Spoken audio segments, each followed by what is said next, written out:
ዘፍጥረት ዘፍጥረት 3 ከቁጥር 1 ጀምሮ እንጀምራለን።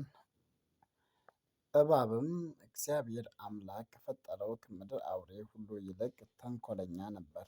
ሴቲቱንም በውኑ እግዚአብሔር ከገነት ዛፍ ሁሉ እንዳትበሉ አዝዞአልን? አላት። ሴቲቱም ለእባብ አለችው፣ በገነት ካለው ከዛፍ ፍሬ እንበላለን። ነገር ግን በገነት መካከል ካለው ከዛፉ ፍሬ እግዚአብሔር አለ፣ እንዳትሞቱ ከእርሱ አትብሉ አትንኩትም። እባብም ለሴቲቱ አላት፣ ሞትን አትሞቱም። ከእርሷ በበላችሁ ቀን ዓይኖቻችሁ እንዲከፈቱ እንደ እግዚአብሔርም መልካምና ክፉን የምታውቁ እንድትሆኑ እግዚአብሔር ስለሚያውቅ ነው እንጂ። ሴቲቱም ዛፉ ለመብላት ያማረ እንደሆነ፣ ለዓይን እንደሚያስጎመጅ፣ ለጥበብም መልካም እንደሆነ አየች።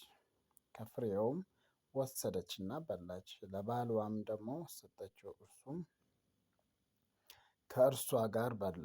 የሁለቱም ዓይኖች ተከፈቱ፣ እነርሱም ራቁታቸውን እንደሆኑ አወቁ። የበለስንም ቅጠሎች ሰፍተው ለእነርሱ ለራሳቸው ግልድም አደረጉ። እነርሱም ቀኑ በመሸ ጊዜ እግዚአብሔርን የአምላክን ድምፅ ከገነት ውስጥ ሲመላለሱ ሰሙ። አዳምና ሚስቱም ከእግዚአብሔር ከአምላክ ፊት በገነት ዛፎች መካከል ተሸሸጉ። እግዚአብሔር አምላክም አዳምን ጠርቶ ወዴት ነህ? አለው። እርሱም አለ፣ በገነት ድምፅህን ሰማሁ፣ ራቁቴንም ስለሆኑ ፈራሁ፣ ተሸሸጉም። እግዚአብሔር አለው፣ ራቁትህን እንደሆነ ማን ነገረህ? ከእርሱ እንዳትበሉ ካዘዝሁህ ዛፍ በውኑ በላህን? አለው። እግዚአብሔር ጠየቀው፣ አዳምን ማለት ነው።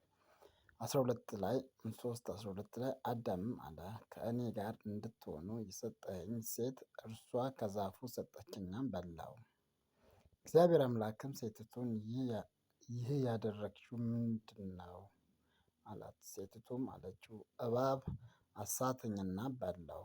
እግዚአብሔር አምላክም እባቡን አለው፣ ይህን ስላደረገ ከእንስሳት ከምድር አራዊት ሁሉ ተለይተህ አንተ የተረገምህ ትሆናለህ፣ በሆድህም ትሄዳለህ፣ አፈርንም በሕይወትህ ዘመን ሁሉ ትበላለህ።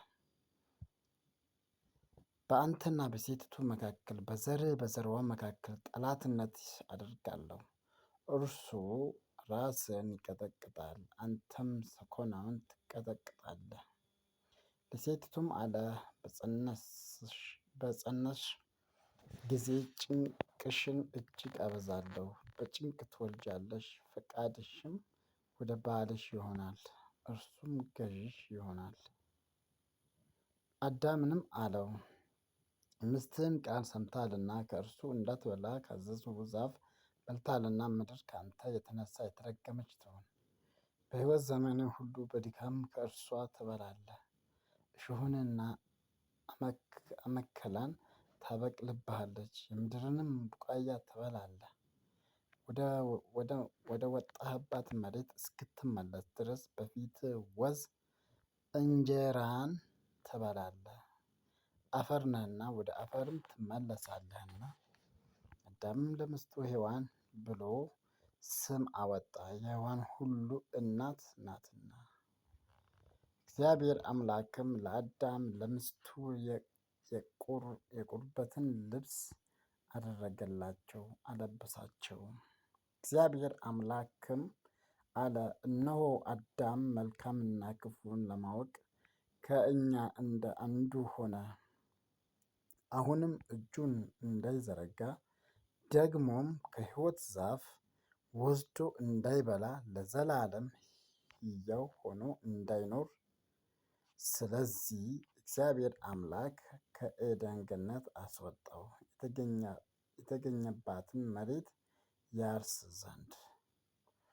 አዳምንም አስወጣው፣ ወደ ሕይወት ዛፍ የሚወስደውን መንገድ ለመጠበቅ ኪሩቤልና የምትገለባበጥ የነበልባል ሰይፍ በዔድን ገነት ምሥራቅ አስቀመጠ። ዘፍጥረት 3 ይሄን ይመስላል። ተባረኩ።